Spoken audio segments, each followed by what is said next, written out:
Hi again. We're going to share with you again now all the things that need to be fulfilled for us to hopefully open on May 17th. Again, this is a tentative date. As long as everything is going okay, if something happens where there's a resurgence of this illness, this date may be moved back. But we want to put this in your mind now, get yourself psychologically, mentally prepared for it. May 17th, a nice red letter date, and God willing, things will progress, enabling us to open on May 17th. We wish to continue both services at 8 and 10:45. This will hopefully also bring down attendance numbers. We're not really expecting a whole slew of people to show up on May 17th, and that's okay. There's been a number that have been asking for this privilege of assembly again. This hopefully will make that happen and fulfill their needs.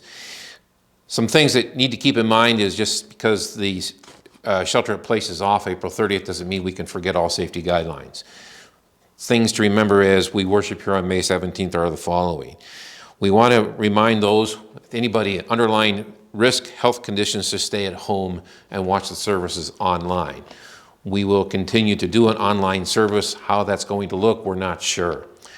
We're able to do it this way due to the fact with the lightings and the cameras can be so close to us now, but with assembly, we're not going to be able to maintain this type of video service unless major equipment is purchased.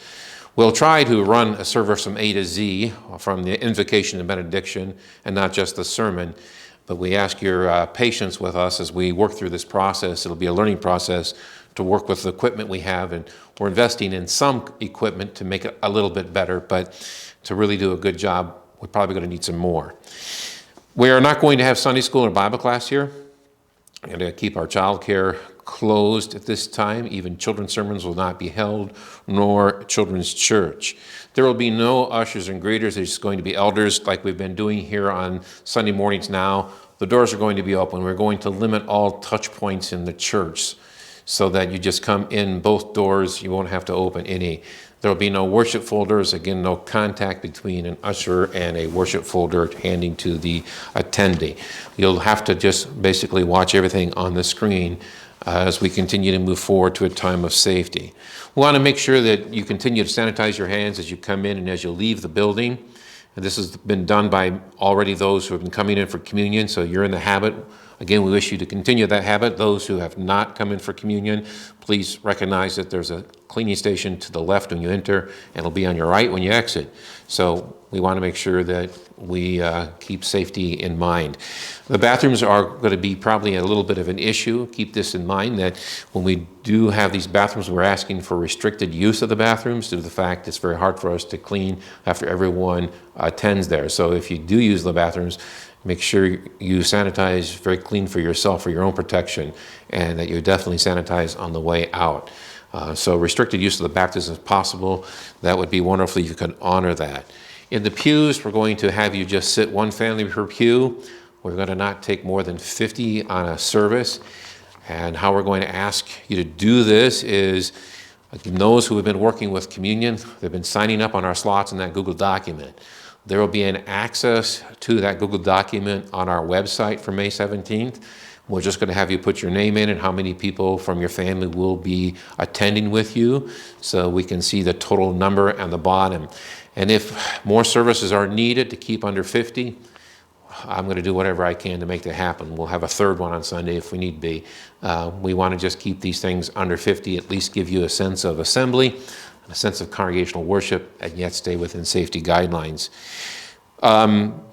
If you do not have a major family unit, the pews will be labeled how many unrelated people can sit in that pew.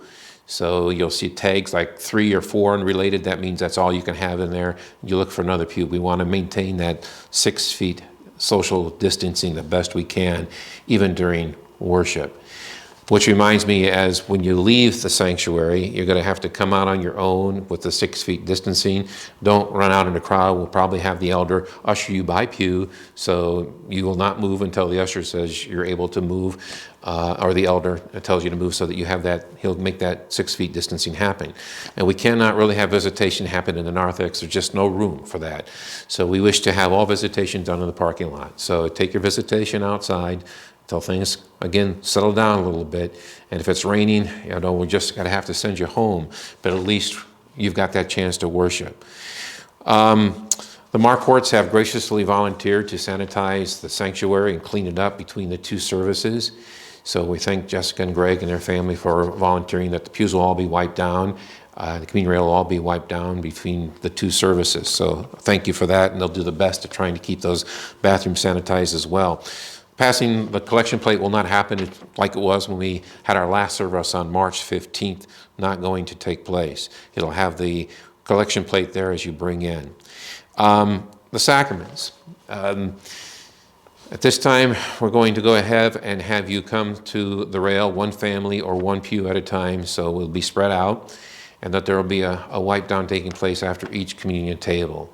So that's just a little inconvenience, but again, we're trying to honor the safety rules and to keep everybody healthy in our church without contracting any of these illnesses that could be harmful to their health. So just a couple things, again, signing up for attendance on the Google document starting May 15th. We will do private communion services now on Saturday nights for May 23rd and May 30th. Again, May 23rd, May 30th. For those who may not be comfortable in attending a group assembly for worship, we're going to have 2 more Saturday private communion services. That which we're doing on Sunday will be shifted to Saturday night on May 23rd and May 30th. The Google Doc will also have that available for you to sign up to. Good news that we've received this Tuesday. We've had our circuit meeting, and the various pastors in our circuit, Christ the King, Cross of Christ DeSoto, Faith in Grand Prairie, Irving and Redeemer, Grace Lutheran Church in Arlington, and all the churches in our circuit. We were asked, how many COVID-19 patients do we have in our parishes? Good news is none of the pastors reported no one. So how wonderful it is that God has blessed us with a hedge, and we pray that that hedge continues among our Lutheran churches in our circuit. That is great news, and pray that God will continue to protect us from anyone contracting this. So remember the caveat that we will continue to plan to have our services on May 17th as far as things continue to go normal. If there's an uptick in the numbers, that may be pushed back, but at least we want to put that in your head, get yourself psychologically, mentally ready for it, and maybe hopefully excited about coming here for May 17th for worship. If you want to remind yourself of all these announcements, we're going to email them out to you or put them on the website, but you've got this on the video, and you can just kind of play it over if you want to remind yourself of what I said. If you've got any questions, feel free to give us a call here at the church, email me or whatever.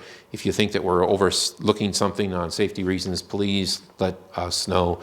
And we're going to do everything we can to make your visit with us on May 17th as safe as possible for you. Again, excited about May 17th. Pray that it will happen. And I ask for your prayers as well. And we hope to see you on May 17th. And again, I want to remind you to sign up on that Google document if you're going to attend church, so we can exactly know how many are coming and how many services we'll need. Appreciate your attention and appreciate that you respect all of these. Again, it's a privilege, and if these things become violated, the privilege can be taken away. So hopefully all of us as we come here will honor these stipulations, and we will be able to continue worshiping God as a group. Ask for your blessings, ask for God's blessings upon this, and pray to see you soon. Thank you.